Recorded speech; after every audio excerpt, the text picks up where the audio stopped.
Jay, Steven, congratulations. You're both in the final round. Now we're sending you back to your home forges where you're nice and comfortable to make an iconic weapon from history. The Zweihander. The Zweihander, which means two-hander in German, was a massive sword wielded by Swiss and German mercenary armies in the 16th century.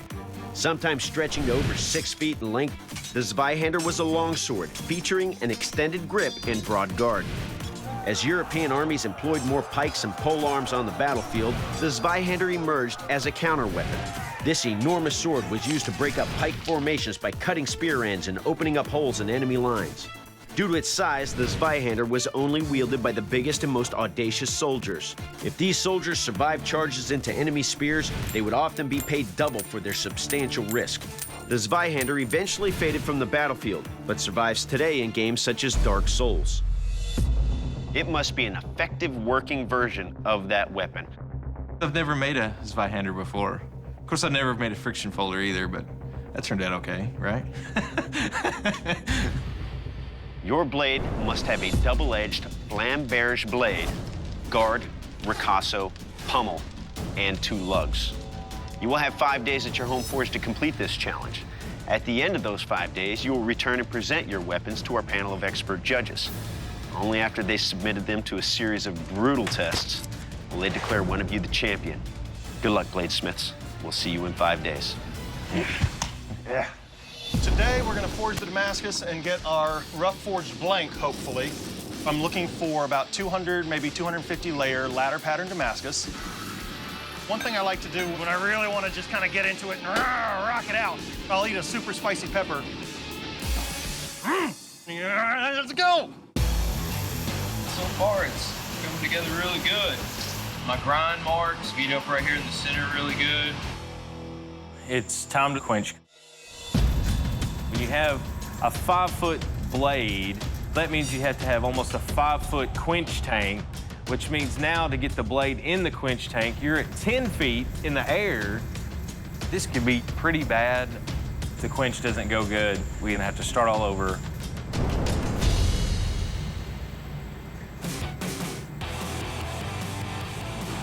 Sweet.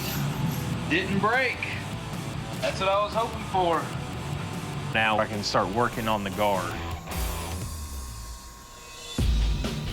The scallops look good.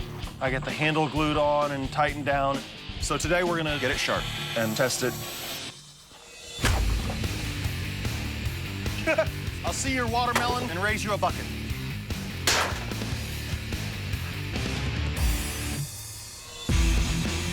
This blade is a beast. It's gonna be able to take some punishment and deal some punishment.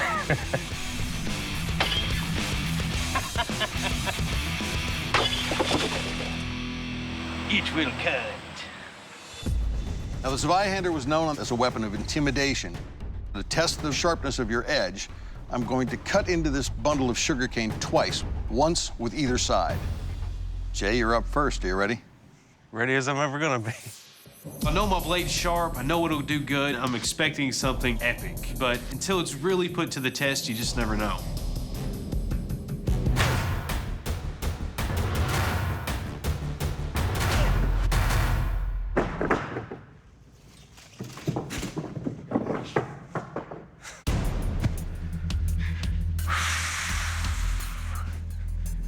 It's got a lot of weight to it, but obviously it's plenty sharp. Nicely done. Thank you. All right, Steven, you're up. Are you ready? Can't wait. Jay's weapon did really well cutting through the sugar canes. I'm not nervous about mine, but, you know, I don't know if it's gonna cut better than his. His cut real strong.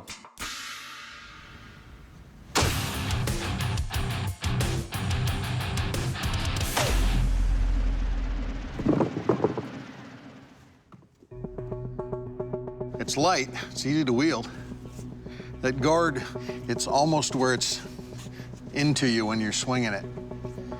You can see it cut deep and clean. It looks like the blade held it beautifully. So nice job. Thank you. Bladesmiths, the Zweihander was a weapon of war. Big weapon, big damage. I will take your weapon and deliver killing blows on this ballistic dummy. Let's see how much damage your weapon can do. Jay, you're up first. You ready? Go for it. Let's do this.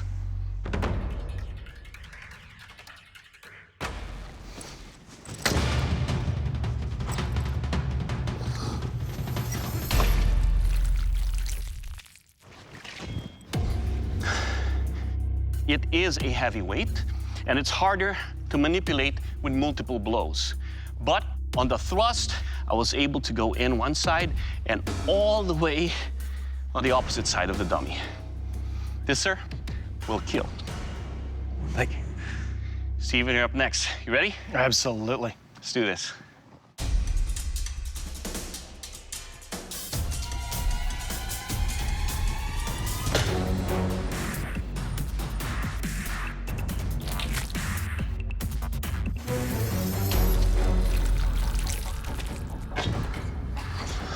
That was brutal.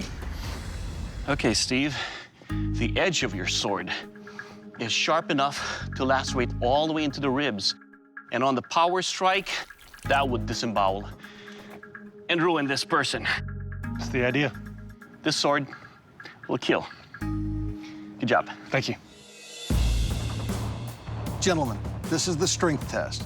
Now, the Zweihander was often used against pike formations. So I'm going to take your Zweihanders and go against a rack of pikes here, 5 times with each of your blades. See how far I can break through. Jay, you're up. Are you ready? Ready.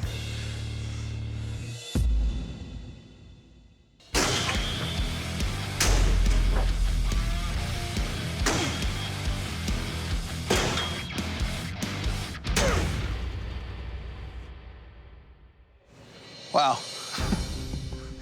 When you start swinging this thing, it moves things out of its way. I don't see any damage to your edge. Nicely done. Thank you. All right, Steve, you're up. Do it. Okay.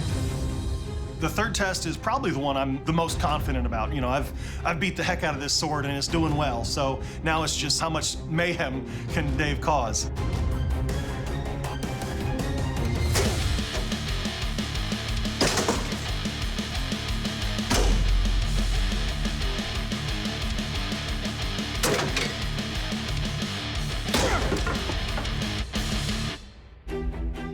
Obviously, it's a good cutter. It actually bit into that wood and split that right down the middle. Very easy to wield because of its light weight. But I think we've bent just a little bit. It's bent in 2 directions. And there is a crack now developing in the handle. Gentlemen, we've got a lot to discuss. We'll see you back at the forge. I'm concerned. I had a warp in my blade, so I don't know who's going to end up with the win. Bladesmiths, the judges have made their final decision. It's time to declare one of you the Forged and Fire champion. Jay, congratulations. Stephen, unfortunately, your sword did not make the cut. Dave will explain. Stephen, I think what you did with your steel is visually stunning. But what this came down to was the strength test. When your handle developed a bend in 2 directions, that caused a stress fracture in the handle, as well as a slight bend right where the lugs are. And it's those reasons combined that are sending you home. I understand. Stephen, please surrender your weapon. I'm disappointed. I really wanted to win, but that's okay. I love being at the forge. It's hot, it's dirty, you'll smell funny, but it is so rewarding. Jay, congratulations. You are the Forged and Fire champion. Good job. Thank you. How you feel right now? I feel like my heart's about to burst out of my chest, but Well, it's the heaviest weapon I've ever had to wield in this competition. Very well balanced and a powerful weapon, too. thank you. In the way you built your handle, that tells me a lot about the way that you make things. The wood is fitted on and then wrapped with leather with these reinforcing pieces underneath. That's the proper way to construct it. Oh, thank you. Well, Jay, in exchange for that sword and those socks, and we'll be receiving that check for $10,000. When they announced that I was the winner, it felt really good. I had people tell me, you know, you're good at what you do, but I always have this kind of self-doubt to make it all the way to the end and be the champion. I'm so happy.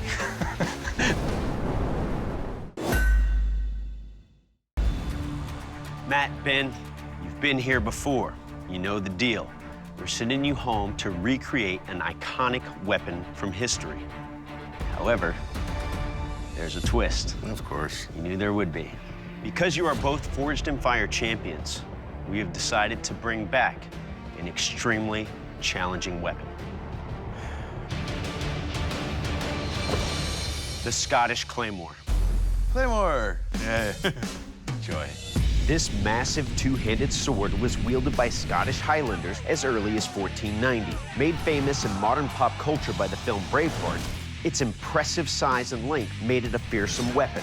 The Claymore is easily recognizable by its quatrefoil crossguard and angled arms. Due to its large size, the heavy sword was usually swung with two hands. It was so deadly, it was nicknamed the Slaughter Sword by the English who faced it on the battlefield. Because of its prowess, the Claymore was a mainstay of the Scottish army for nearly 2 centuries. Good luck, bladesmiths. We'll see you in 5 days. Good luck, man.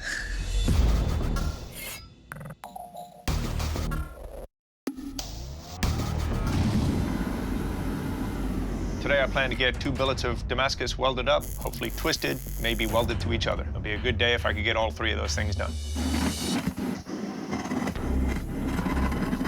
The big forge just wasn't working right. It was coughing and spitting, so I had to retire it and just do everything in the smaller forge. It's tougher to work with the smaller forge because it's not as hot. I'm 5 hours in, I haven't even gotten the metal to start making the sword yet, so it's just one of those setbacks that could really bite you. Plan today, first thing is to profile it, grind it, get that thing into heat treat as fast as possible. I just grind. I'm grinding and grinding and grinding, and I'm trying to get as much done as I can. And then I run into a major issue. There is a little thin spot that I didn't mean to put in there. Just chasing it. It's getting thinner and thinner and thinner. Gonna have to go with it, though, because it's not flexing weird there. It just looks weird. But when you're under a time crunch and you rush, that's what happens. Let's just say I made that traditionally thin. So it's the beginning of day 3. I finally got the blade drawn out and ready for heat treat. This is the largest quench I've ever done. It's making me quite nervous. I'm adding salt to make sure it's the right height when I put the sword in. My major concern with the quench today, I have to watch for warping and any kind of twisting. You know, it's a big, long blade, a tiny little twist. You can almost corkscrew the thing, so I just have to be really careful.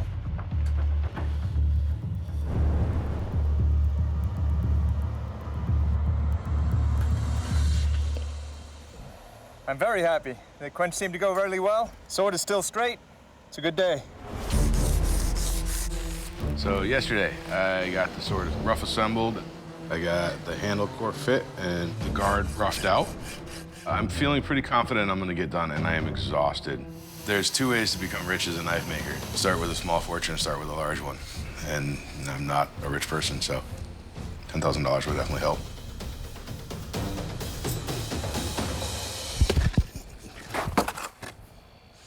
That was me. So I suck cutting with a 2-handed sword.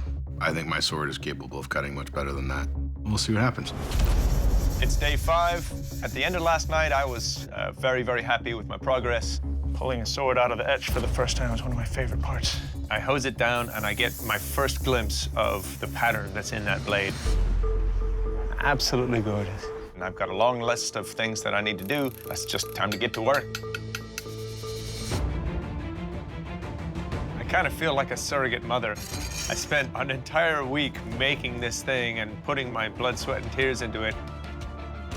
But I think I made something amazing. Can't imagine what would beat it.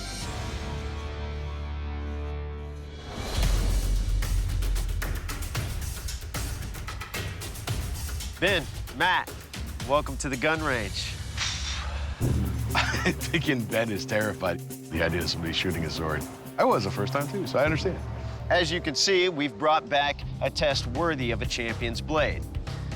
Bullet splitting. Each of your blades will be locked into a vise. Then we'll fire a single round at your blades to test their edge retention and strength. If your weapons are strong, should split the bullet no problem. If they're not strong, well, your blade could shatter entirely. Good luck. Matt, you're up first. 3, 2, 1, engage. Nice.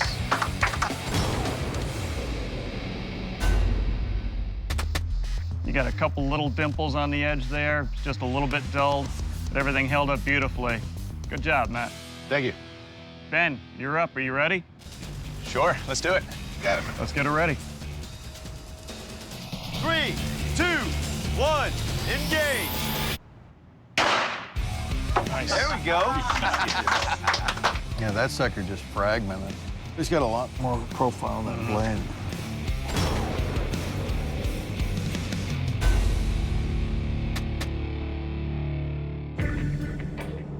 Well, Ben, the only problem I could see is rubbed a little bit of your etch off, did nothing at all to the blade. Edge is still perfect. Thank you.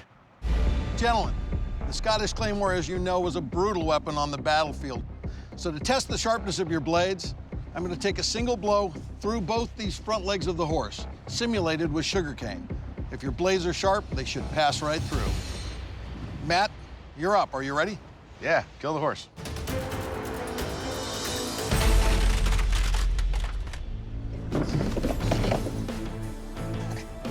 Matt, this weapon is so amazingly light and flexible as well that when I hit, there was no resistance. It literally passed right through the legs. I was through them before I knew it. Well done, Matt. Really well done. Ben, you ready? Let's do it. All right, let's give it a try.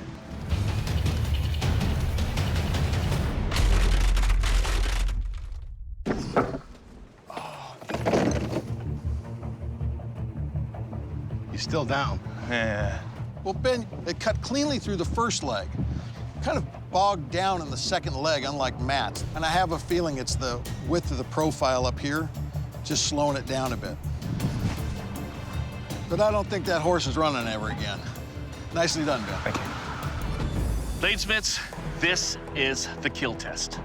To see how lethal your blades are, I will take your claymore and I will try to cut through these pig carcasses with one chop. As you know, last season, both claymores suffered catastrophic failures on this very test. Let's see how much lethal damage your blades can do. Matt, you're up first. Are you ready? Go for it. Let's do this.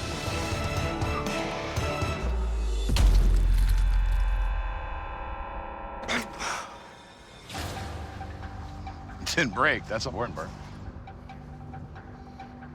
Matt, I love the feel of your blade. It feels very comfortable in the hands. It's very easy to maneuver. It was sharp enough to cut through in terms of lacerating, but it's just so flexible it didn't go through. For this test, sir, it will not kill. I'm pissed at that pig right now. Ben, you're up next. You ready? Hope so. Let's do this.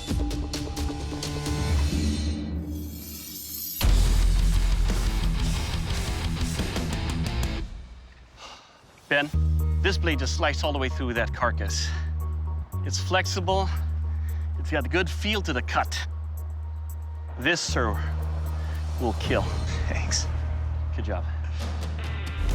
Matt, Ben, welcome back. The judges have evaluated your weapon's performance and construction. It was difficult, but they've made their final decision. Gentlemen, both of your weapons are bulletproof, they're sharp, and they're deadly. But today, there can only be one Forged in Fire champion.